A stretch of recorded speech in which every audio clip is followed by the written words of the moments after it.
Welcome to The Check-In, a podcast by Telos, where we explore the headlines from Israel and Palestine and across the world, wading into the complexity of seemingly intractable conflict to discover the power of peacemaking to heal us, our community, and our world. This is your host, David Kadabaugh, checking in from Washington, D.C. In today's show, we chat with Paul Nabil Mathis, a Syrian-American musician, novelist, and influencer helping decipher events in Syria. Paul has been doing a lot of work, especially online, giving deeper context about current events in Syria and helping explain all of the various actors and factions. After the unanticipated events of the past weekend, Syrians around the world have been celebrating the end of Bashar al-Assad's brutal regime after 50 years of Ba'athist dictatorship, something many felt was impossible, including myself. While Syrians have a lot of work to do rebuilding their country, and there's uncertainty around what exactly Syria's next chapter will look like, this is a moment of tremendous hope and possibility. The Syrian people are diverse, resilient, capable, and deserve this opportunity and right of self-determination, just as all people do. Join us in this episode as we center Syrian voices, dive into some of the important history and context necessary to understanding this contemporary moment, and how to navigate how these events are being covered globally. My colleague and host of the Learning Core podcast, Sarah Sturm, graciously offered to host this episode so that as a Syrian-American myself, I could share more of my thoughts and experiences on the events of the past weekend. I really, really loved this conversation with Paul and Sarah, and I hope you do too. Without further ado, enjoy the show. Hello, everyone. This is Sarah guest hosting this check-in so that David can be part of the conversation and panelist. As a Syrian-American, I'm really excited to hear his voice alongside of our other guest, Paul's. So David and Paul, want to start with where are you checking in from? And then also, what's your favorite Syrian food that you recommend we all try? Well, I'm currently in Philadelphia. And you want me to pick one Syrian food to recommend to somebody? I know, it's an unfair question to get us started. How long is this show? We only have an hour? When's the second question? No. I think kibbeh would probably be my favorite recommendation. And the reason that kibbeh is so fun is most people don't get it right. And even from like city to city within Syria, they have a different style of kibbeh that they make. There's some that are kind of football shaped, and then there's donut shaped, and then there's like log shaped, and then they have others that are like kind of raw meat on a plate sort of thing. It's very diverse even within Syria. So you go from one town to the next, and everybody has their own little version of kibbeh. And it's just really hard to get right, like the consistency and the moisture, and it's just it's one of those things where like, well, everybody, my mom's is the best, and et cetera, et cetera, et cetera. My mom makes like a kind of loaf style where you cut it into diamonds. Kibbeh Saniya, correct. Oh, yeah. Wow, that was going to be my answer, Paul. I can't believe you stole it right from me. Yeah, there we go. Well, now you see, that's what I'm saying. That there's not enough time to talk about Syrian food, so it can be that could be your answer. But yeah, my mom's is very, very good. And she makes it only on special occasions because it's like kind of an all day or half day affair or whatever it is. So that would probably be my answer. Paul, that's always such a challenge when I ask for food recommendations and people are like, this is the best one, but really my family makes it best. Or my mom makes it. And you're like, are you inviting me over or do I have to go find a restaurant? Of course, immediately. Yeah. No, Aleppo has, in particular, has incredible cuisine, and their kibbeh is very famous. So go to Aleppo, go to a good house that looks like it was from the Crusader times, and they'll treat you right. Inshallah, someday I will make it there. Inshallah, one day, wallahi. Yeah. Wow. Okay. Well, I'm checking in from Washington D.C. and that was truly my grandmother's kibbeh is going to be what I was going to say. And it's so funny because the first time I had kibbeh from an actual restaurant, they brought it out, and I was expecting this, like kind of meatloaf pan casserole kind of thing with the diamonds. And then it was like these little dough balls. And I was like, that's wrong. Send it back. I don't know what they thought I said, but like, that's not kibbeh. And they were like, yeah, it is. And I was like, oh, I didn't realize not everyone makes it like my sister too. So Yeah, that's such a great answer. I mean, I will maybe otherwise I'd say muhammara, which is like a red pepper dip with walnuts and pomegranate syrup, and it's so delicious. And there was a restaurant here in DC that made it, a Syrian restaurant called Layalina. Best thing I'd ever tasted, and they closed last year. So Mm. really a bummer there. So I'm on the lookout, listeners. If you found some great muhammara, please let me know. Well, now that all of our mouths are watering, want to dive into the conversation. This was a huge weekend in Syria. And I will name, I'm not an expert on Syria. I've followed it with interest and concern, right, since the Arab Spring back in 2011.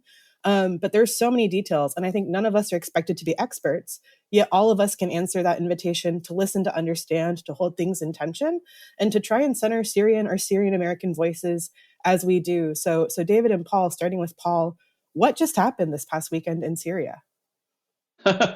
Great question. Very meticulously worded. I think that what I've been telling people, like the phrasing that I use, like the Assad regime fell. That's like the most succinct way to describe it in the most accurate way. The Assad regime fell. It's gone. The Assad regime, which has been in power for over half a century,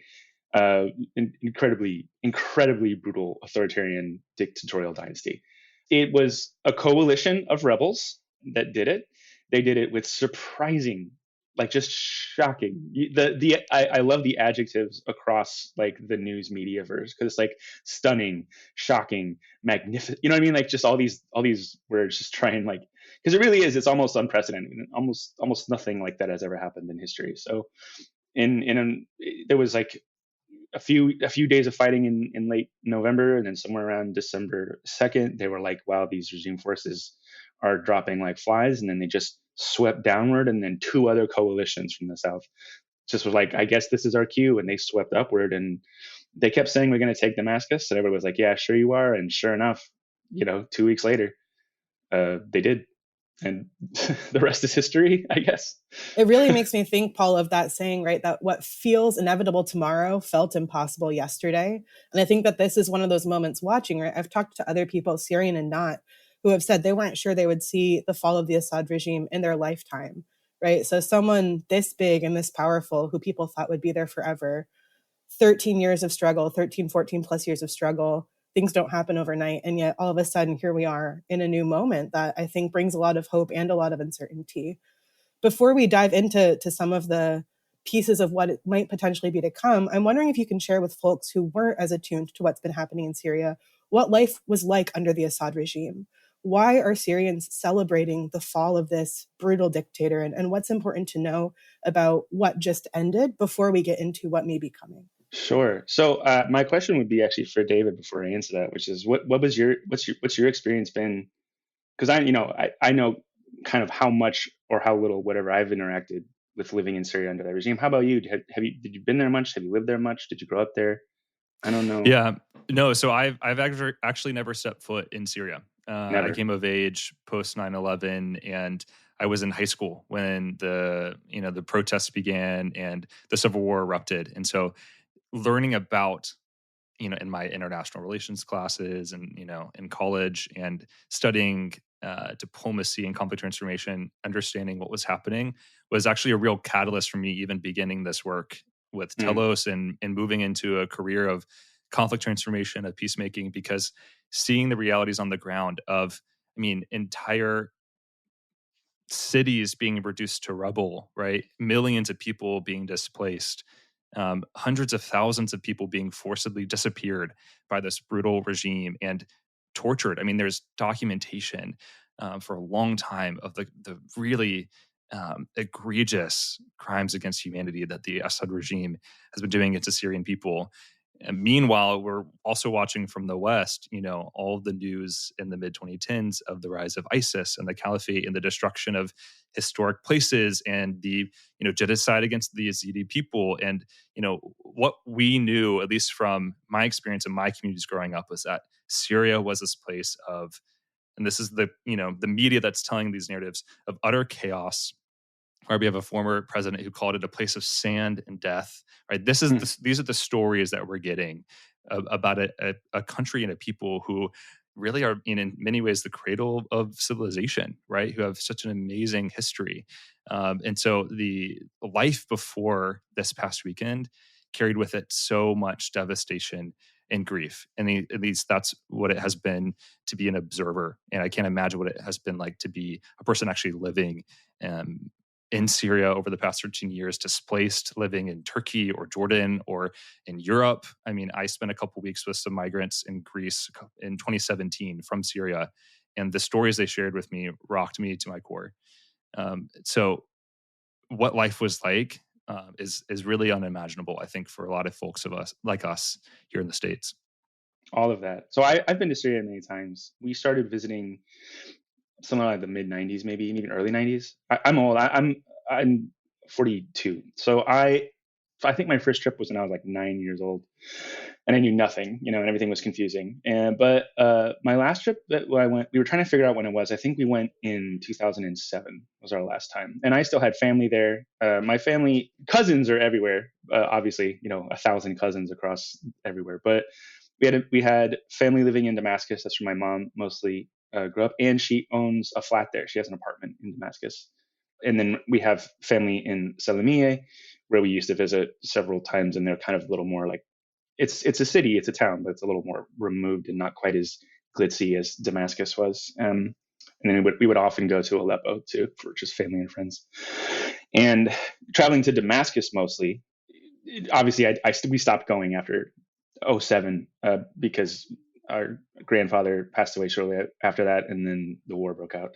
But Damascus is very modern. It was not untouched by the revolution, the war, whatever you want to call it, but it was generally pretty insulated. And so a lot of the experiences there are mostly just the things you don't talk about stuff, because it's a police state, or it was a police state. Not like I'm still getting used to talking in past tense.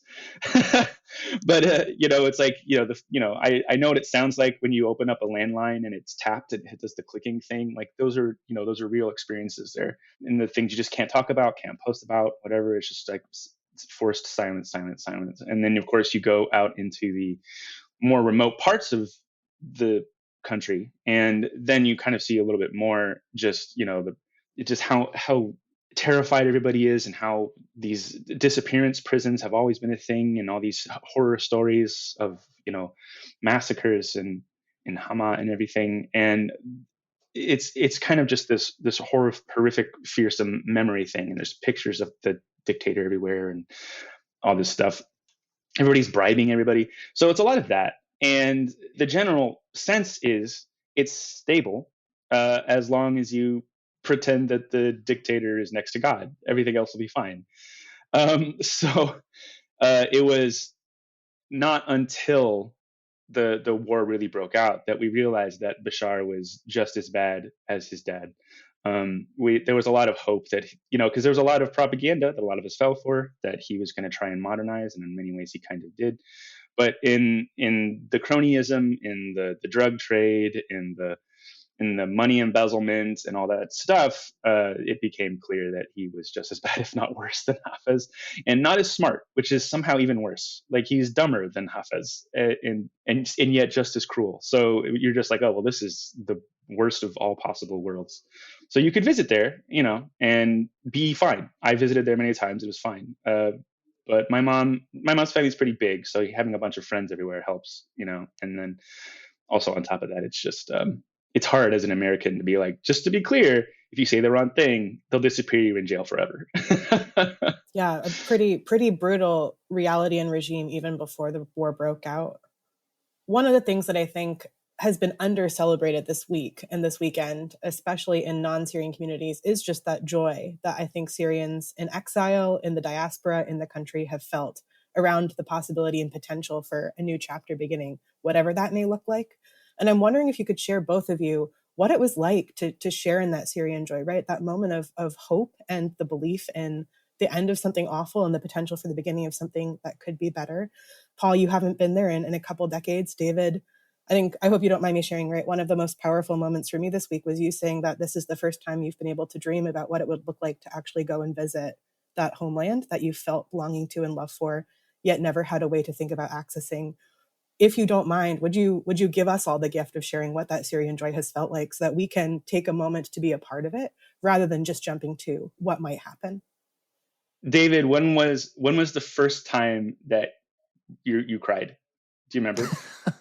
I mean, it was Saturday night, like the first time I opened Instagram. Yeah. I had like been in a movie all day, and I had been crying in the movie because it was I saw Interstellar because it was the 10-year anniversary of that coming out, and that's my favorite movie Great of score. all time. Yeah. And I'm like, I'm like sobbing in the theater, and then I get home and I'm like, oh my gosh, what just happened? Like, I'm sobbing again. Like, truly like could not believe my eyes.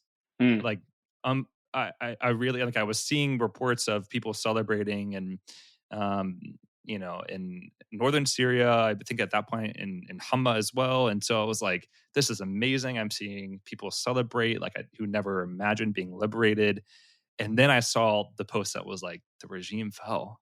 And I truly, my heart stopped. I'd never in my life imagined at this point to be able to read a headline like that. Even after the past week of, seeing cities, the regime leave cities in the north and Aleppo and Antar, and even after that, I just couldn't believe it. Absolutely. It was the same. It was whenever there was some headline that came out where they said Bashar fled Damascus. That was the one. When I saw I don't remember the exact wording of it, but it was like Bashar Assad has fled Damascus towards Ladiye or whatever. And I that was when I like didn't allow myself to celebrate until then, because it's all like, hope is such a foreign thing to feel in that world. And I was forcing myself to have like a temperate response to all of it. Like, oh, well, we'll see how far they get, and maybe they'll be able to stabilize the Northwest a little more and keep Aleppo. And these are the kind of thoughts we were having. And they just kept going and kept going. And when they finally when Bashar just threw in the towel and skipped town, I just very specifically remember that I just leaned back on the couch, put my head into the cushions, cried for like 20 seconds, got back up, and then like refreshed the map again. Absolutely. And then that just kind of kept happening intermittently. And every time the 20 seconds became 40 seconds, became like 2 minutes, and it was just like, it went like that for like a whole day. Or I just like, I'm going to go back. Oh my God, I'm going to go back. I'm going to go back. And my mom is going to be able to go back with me. And my blah, blah, blah, blah. I'm going to take my friends. I'm going to, so I just, all these thoughts just kept flooding in of like, oh my gosh, I'm not in diaspora anymore, Yeah. Wow.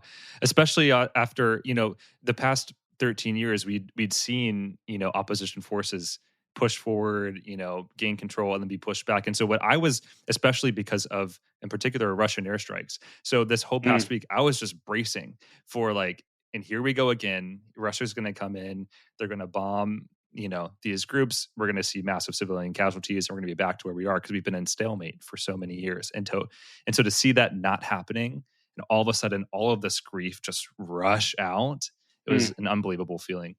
Exactly. Yeah. I kept waiting for it too. And then, they did do some strikes. They happened, but it's like the heart wasn't in it, They're like, we kind of need these in Ukraine. You guys, you're on your own. Finally, we give up. It was a huge relief when Russia never did that, because I was waiting for the exact same thing. Right. Did you get to celebrate with other Syrians in Philadelphia? So actually, not here in Philadelphia. But my brother, literally, he's in the next room. He came in town because he as soon as he could, he came down here, and me and him are doing a little celebratory weekend thing. Oh, amazing! Yeah, and then there were a lot of group phone calls. We tried to call my mom, and she didn't answer. And at first, we were like, "Oh no, what's mom doing?" And then finally, she answered the phone, and she had to shout into it because she was at a party with just like 15 other Syrian women, like in Texas, and they were blasting like Syrian pride music and dancing, and you could hear like in the background, like. So she was like, "I gotta go, but yeah, free Syria." Yeah. Yeah. Wow. So it was a lot of that. Yeah. I called my grandmother the next day, and I was like, "Zitu, did you hear? Like, the regime is done." And she's like, "Well, help me understand. Like, I'm confused because what I'm hearing on the news media is that like this is something different than we think and we shouldn't be Mm, super excited about it. And I'm like, let me tell you what I'm seeing on Instagram. I'm seeing families being reunited for the first time in decades, brothers meeting after decades of separation, of prisoners being released, of people celebrating in the streets.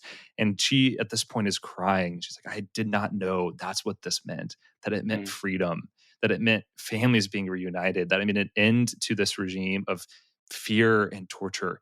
And so that was a really special moment for me of being able to celebrate with my grandmother, who, for most of her life, she has never also stepped foot in Syria either. She was born in the States. She grew up speaking Arabic, but was quickly told to leave all of her heritage behind in order to survive and in order to assimilate as much as possible. And so for her to be able to see this homeland that she's always cherished with her inside and to be able to hold it with pride, perhaps for the first time in a long time, was such an amazing moment to get to witness and experience with her.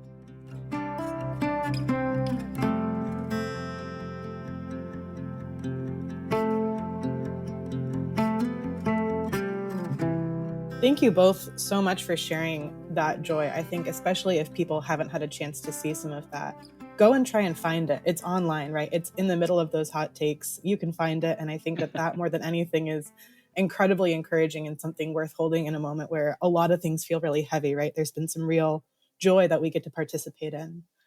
I want to pick up on that piece that you guys were both talking about around the fear of, right, Russia coming in, doing airstrikes. Syria has had internal challenges, right, internal context, and also it's been a bit of a proxy war. And one thing that Syrians deserve, just like anybody else, is the right to self-determination. And a lot of what I think is out there right now are hot takes by non-Syrians thinking about what this means for them in a non-Syrian context. And I'd love to hear if either of you have a response to some of that or an invitation to listeners around some of that, what it looks like in this moment to recognize that things could get worse. We don't know what is coming, but they could also get better.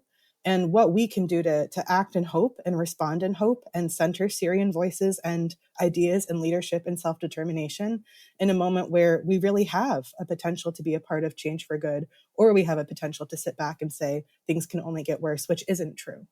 There's a lot that you could say on that subject, clearly. There's kind of the preliminary stuff that you want to say, which is just broadly speaking, most Syrians know what's going on. Like, we pay attention to Syria. We have an intimate knowledge of what's been going on in Syria for the last year, 5 years, 10 years, 50 years. One of the worst things that we've had to endure over the past 2 weeks is condescension and, infantilization and theft of agency, and just this constant berating us. How dare you feel joy when point A, point B, point C, etc.?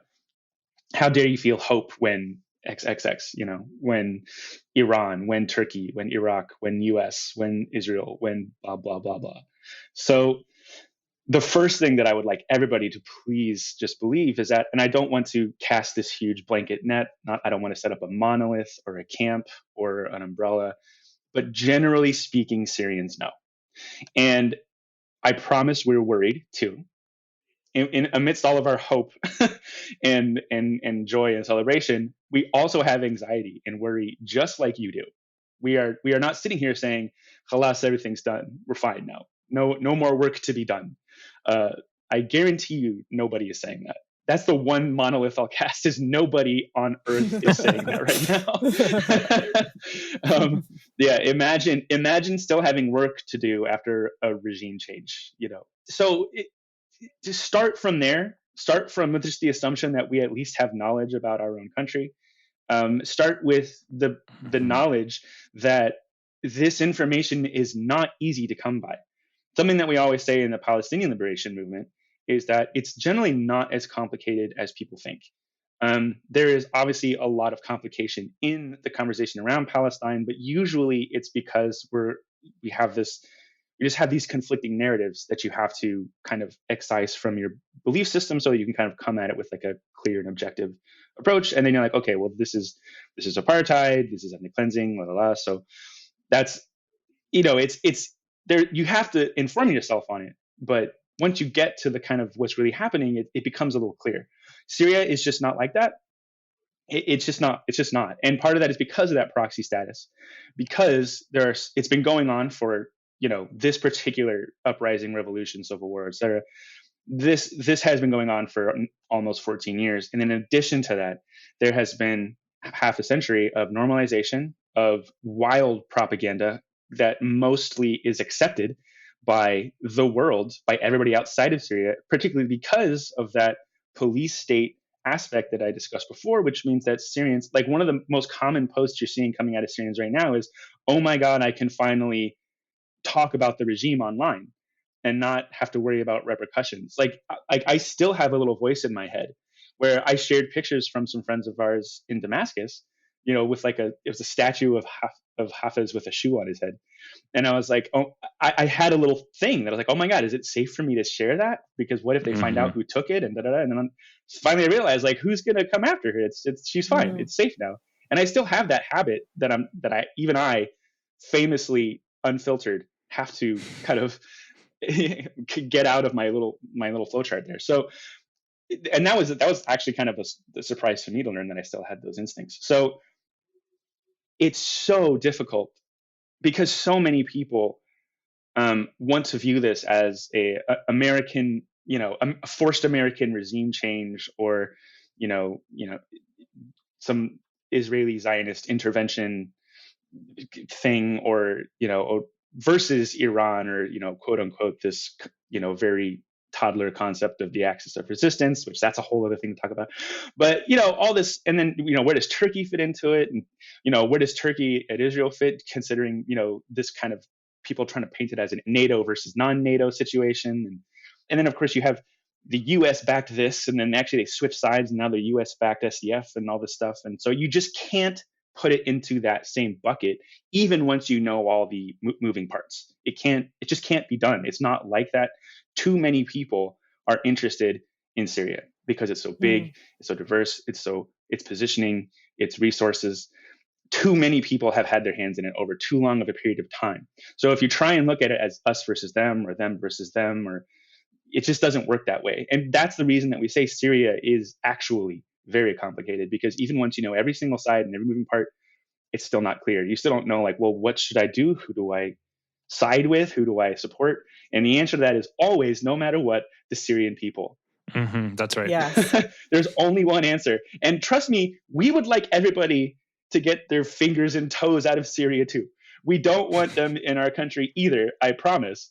But then, Israel just like bombed all of our military outposts. Like 80% of them or something, is by the last report I saw, are gone. Yeah. So like, okay, well, yeah, great. We would love to have, the US pull out here and Turkey to pull out here, whenever. And then what? Like, you were just fear mongering about, Israel taking over Syria, which is not going to happen, but they are occupying more land in the Golan, like they often do in the UN, quote unquote buffer zone. It's so, like, yeah, you would, and then you want us to have no backers and no proxies and no foreign interests, and at the same time you're telling us, well, you idiots, how dare you topple your regime, this normalized guy who never once cared about Palestinians for 2 seconds, and now you want us, how dare you topple him because now Israel's going to take over, you know what I mean? So it's just, these are very very uninformed and shallow takes, and frankly it can just be, you can probably hear it in my voice, it's very annoying to have to constantly weather these attacks of people who clearly just read a blog or listened to some kind of Russian apologist podcaster talking head somewhere or whatever, and it's exhausting. So that's my best attempt at that scenario. Yeah, that's helpful. Yeah, thanks for naming that complexity. I think one of the things that I want to invite our listeners to do, right, is, we've been focused on Israel-Palestine for way longer than just October 7th. And if you've been in this space, we saw a lot of armchair experts spring up in the past 14 months. That's not what we're asking people to do when it comes to Syria and how to respond right now, right? I think the invitation from us in this moment is to keep listening, to step into the complexity, to hold things in tension, to not look for the easy answers or solutions, to not find that one hot take and say, well, that's the answer, and now I can just kind of say that's what has to happen, or everything else is worse. And so in some of the spirit of that, Paul and David, I'm wondering if you can help us understand some of the different players who are on the stage now, that helps explain what's happening, but then also so that we have a little more literacy when it comes to trying to see what happens over the next few weeks and months, to understand who is doing what they're saying about themselves, how all this fits together, not asking for the one solution hot take that answers all these questions, but that sheds a little bit more light on what is, I think, very confusing for people who don't have the depth of knowledge that either of you do.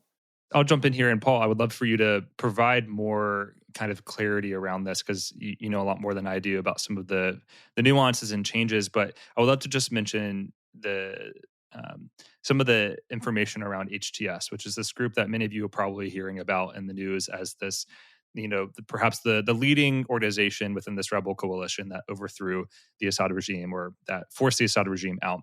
And that this group is Al-Qaeda linked, that they are an Islamist organization, that they're a designated terrorist organization in the US and around the world. I just want to name a couple things around this. One, what we've seen is that over the past many years, this organization has evolved, right? They have cut their ties with Al-Qaeda. They have gone through several evolutions, both in terms of their name as well as their philosophy and the way that they are conducting this resistance movement.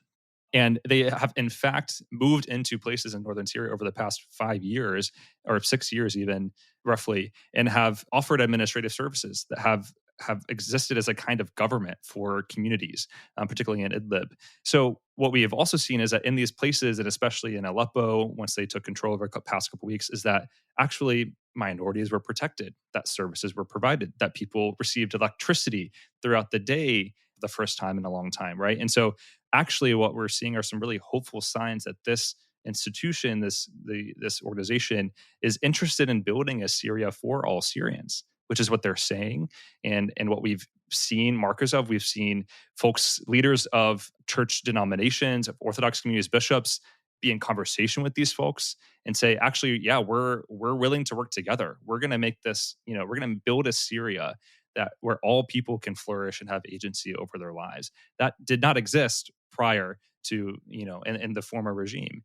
And so I think there's a lot of fear mongering and a lot of, frankly, assumptions about who Syrians are, who Arabs are, who Muslims are, and what they're capable, right, of doing, or what kinds of people they can be in partnership with. And so I just want to challenge those of you who are listening to the news in the US or in the West to believe the best of Syrians when they say they want to build a Syria for all people. Believe them, or perhaps give them the benefit of the doubt in the least, and let it play out without a kind of presumption about the sense that Arabs, Syrians can only devolve into cronyism or only devolve into sectarianism. I think more is possible, right? Everyone is complex. Syrians are amazing, beautiful people, as Paul mentioned. We know our history. We know what has happened and where it has led us the past 13 years and beyond. And everyone that am talking to, everyone that I'm seeing on social media wants to build a new Syria for all. Absolutely. To all of that, I do a lot of work online in kind of my little social media corner to try and inform people about the various factions and their evolution over the past 13-ish years in Syria. I want to acknowledge that there is a lot of trauma and hurt and pain that has come out of the Arab world too, regarding groups like what HTS came out of. Unimaginable hurt, right? So I try really hard to not attack, like Iraqi Kurds are not. It's very difficult to talk to them about. No, I promise, it's different now. You know what I mean? Like, they've been hurt so much by the U.S., by ISIS/ISIL, just Islamic State in general. They've been hurt by Al-Qaeda, right? These are very difficult conversations to have with certain people who have lost family members, who were displaced, who are refugees now. I posted a factions list that was like a timeline, but it was a chart of like various factions, like the Assad regime and Nusra and Free Syrian Army and ISIS and all these people, just to try and show where HTS really came from and what it came out of, and sort of the turmoil towards the end of the really horrific Russian barrage of just like flattening places like Aleppo and all these places in the Northwest that caused all this fracturing in the various rebel and alliances and whatever, and how harmful some were and how they came out of harm and all that kind of thing. HTS was part of the fracturing of coalitions. It formed in January 2017. It came out of what in Syria Qaeda is called Nusra Front, Nusra, which did horrible things. It's a little bit of a joke, but it's but almost not quite a joke. Where me and my friends, my Syrian friends, were like, try and find one group completely devoid of any war crimes over the past 14 years. Good luck. But since 2017, there's a very clear, and there's like books that you can read about HTS that are very clear progressions away from what we call any sort of atrocity or religious policing or clamping down of civil rights. Somewhere around 2020, where the Syrian economy got really bad, which was exacerbated by COVID, and a really huge switch in the Assad inner circle towards just like money embezzlement and becoming like a drug czar for Captagon. And then around 2022, you can really see them start trying to normalize. I mean, 2021, Jolani did an interview with like Frontline PBS, whatever that is, like, just really trying to say, like, we are really trying to legitimize here. We think that we might have a chance. And at this point, we're not doing any of that old Nusra stuff from 10 years ago. We are literally just trying to keep the lights on and keep people fed and give them healthcare and bread and water, So there really is like I really, really want people to get into their heads that the people we are seeing in almost 2025 now, this is a very, very different group than it was in 2015, 2016, 2017. And I am not lying about that. I am not apologizing for their difficult past. I am telling the truth when I say it really seems like somewhere around 2022 onward, they just did this massive shift towards governance and away from any kind of Sharia religious policing. Jolani is still a very devout Muslim. A lot of the people who are in charge of HTS are very devout Muslims, but we have not seen one single shred of evidence yet that they are lying about trying to put a government in Syria that goes against Syrians' wishes. And Syrians overwhelmingly, more than anything, just want a representative government. They want real elections, which most of them have never had in their entire life. They don't want sectarianism. They don't want any of these things that people are saying that they're going to do. And so far, all the words they're saying, the transitional government that's been put in place, everything they're saying continues towards that goal. They keep saying, we promise we are doing our best to put a representational, free, democratic government in place for Syrians. And so when you come to us and saying, well, it's going to be the next Islamic State, and they look at like the history of HTS back in the earlier days of the revolution and say, well, here's our proof, you guys are screwed. It's like, again, we are worried. We're watching it with great anxiety, but why would you even pretend to know that? Why would you even pretend to know the future? They're like, we're going to be in a transitional state until March. And then in March, we're going to do our best. And if we're not there by March, we're going to try in April. We're going to try in May, blah, blah, blah. And why would you just be like, well, they're all liars. They're Arabs. You know how Arabs are. They're all lying terrorist Islamists. You know what I mean? And it's just like, they'll be like, oh, there's mob justice happening, sweeping the country. And like, for me, at least, we're just texting our friends in Ladia and Damascus and Aleppo, and they're like, no, there's not any of that. It's like, yeah, I think they like did some horrible things to like Bashar's cousin or a couple of the secret police that people knew about. So that's not good. We would like to impose trials. And then like yesterday, I started seeing Assad regime members. It was like a citizen's arrest. And they're like, we're arresting them. We saw that people were doing like extrajudicial hangings. We were like, don't do that. we are literally trying to do what we're saying, and seeing that effort and seeing that awareness of their situation and trying to make sure that they do this as cleanly as possible. That's what I'm seeing. Internet comments shouting at me, telling me that I'm supporting Islamist jihadists, ISIS 2.0 or whatever, doesn't affect me. My Syrian friends and family, if they said they were seeing that, then I would be panicking. But it's literally nothing like what people are saying online, trying to attack the people supporting the regime change. It's just nothing like that. Syrians, by and large, including this current transitional government, seem to be doing everything they can to stick to their word and give Syrians the kind of government that they want. And until we see that change, we're going to continue to hold on to whatever hope that we can. And that's it. Paul, I think that's so important for us to hear, and a good reminder in any context, whether it's people we're concerned about or even our own government and allies. When are people saying the things we want to hear, but also do actions match those words? We want to hold our own government, right, our allies, people we're concerned about, accountable to both. It's not just about saying the right thing, doing other things behind closed doors, right? There's opportunity for both. And I think that is incredibly important to hear in this moment, especially for all those other cultural reasons you named. As we're moving towards wrapping up our time together, I know there's so much more we could dive into, and we're hoping to get more into some of the deeper things at Telos in the future, especially around the Golan and some of the deeper context. How does this potentially impact Israel-Palestine? And I ask this in the sense that a lot of what I've seen online too falsely puts either Syrian liberation at the cost of Palestinian liberation, or says that this has a big negative impact or a positive impact.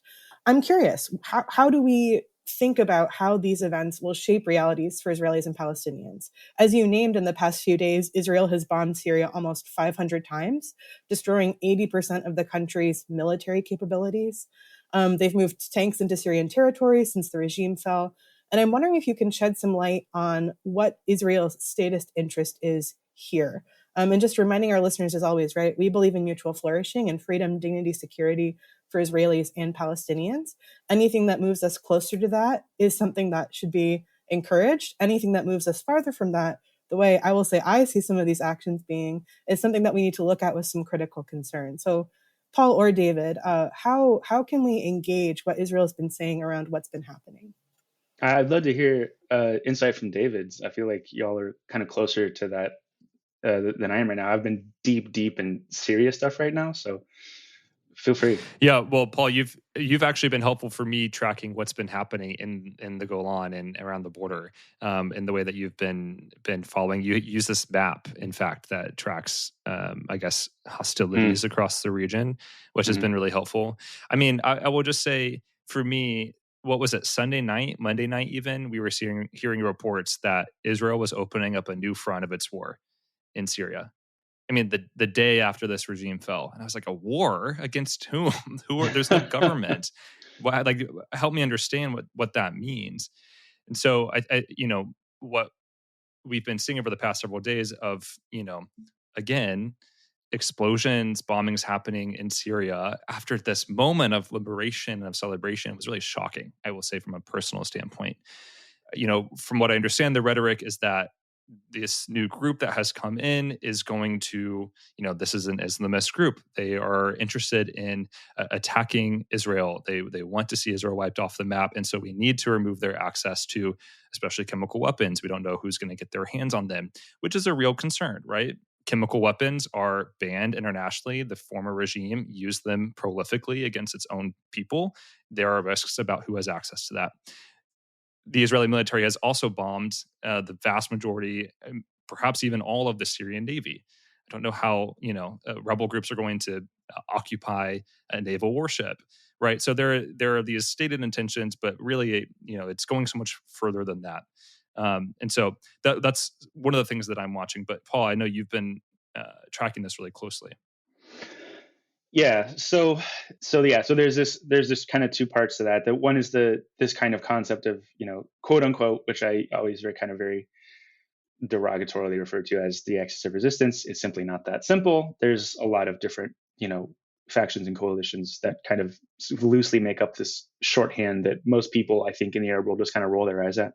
But it is true that, Hezbollah, the Hezbollah supply lines thing is a real thing that exists. And the Golan, as again, quote unquote, buffer zone, it's just a type of occupation that's kind of UN sanctioned, but it is a real thing. And there is that kind of up on the Jebel al-Sheikh, which in Israel, I think is called Mount Hermon.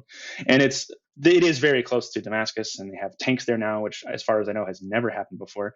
They move into that space every once in a while, but I think takes are new.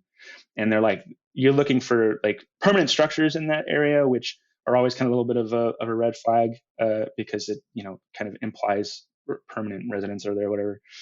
Even Palestinians are nervous and in disagreement about the meaning of what it means for Assad to leave.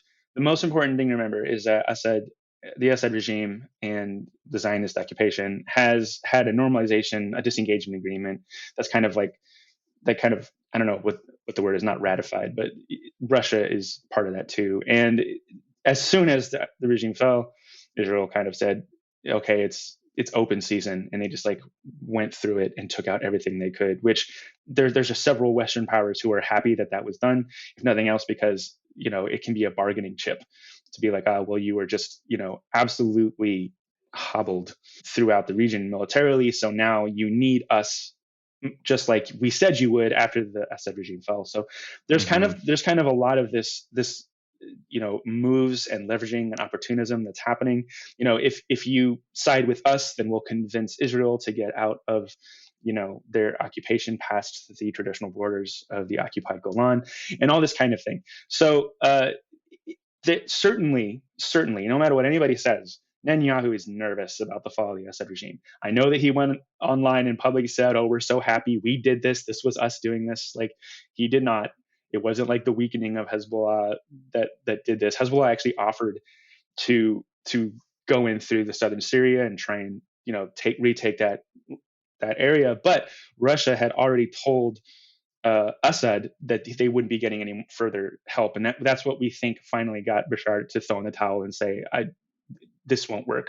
So he actually kind of turned down Hezbollah's offer of help, which was not like, who knows how strong it would have been because of what's going on in southern Lebanon, but they offered to come in to southwest Syria and start fighting rebels. But at that point, Russia had said no more, and that's when Bashar, we think, at least fled.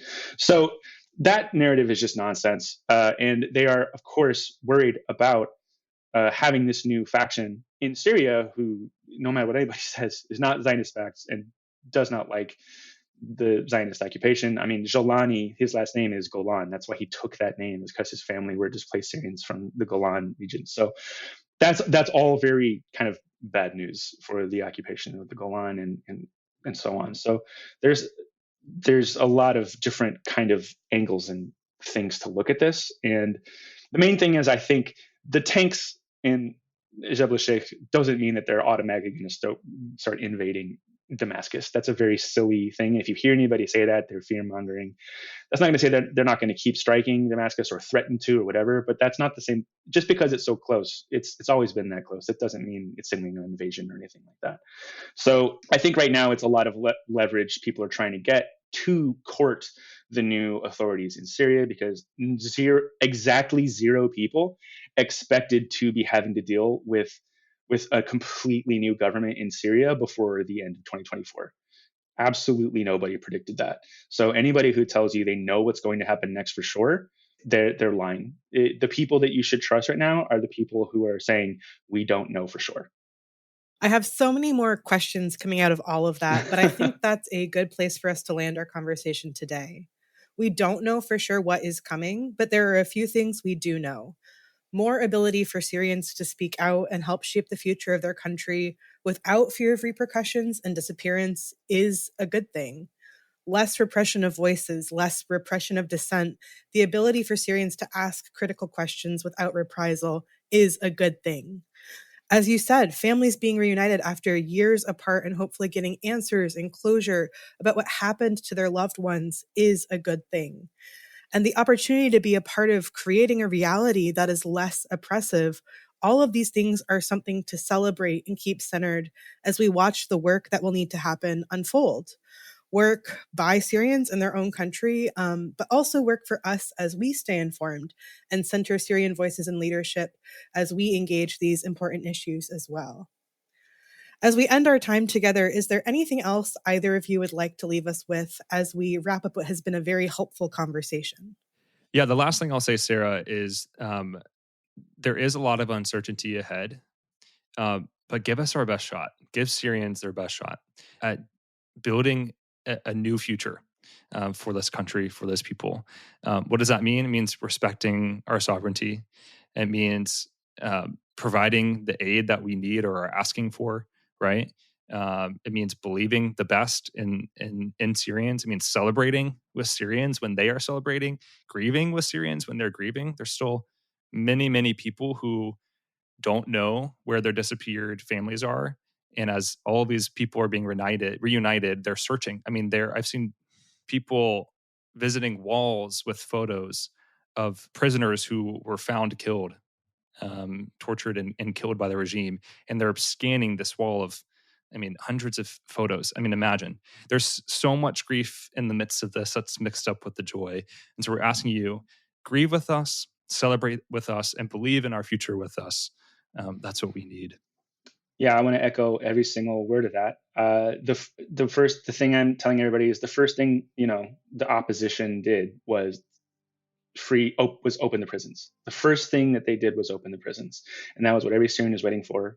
We were waiting for Sednaya to be razed to the ground, and seeing those videos of people walking out of Sednaya, it's hard to explain how healing that is for every single Syrian. Period.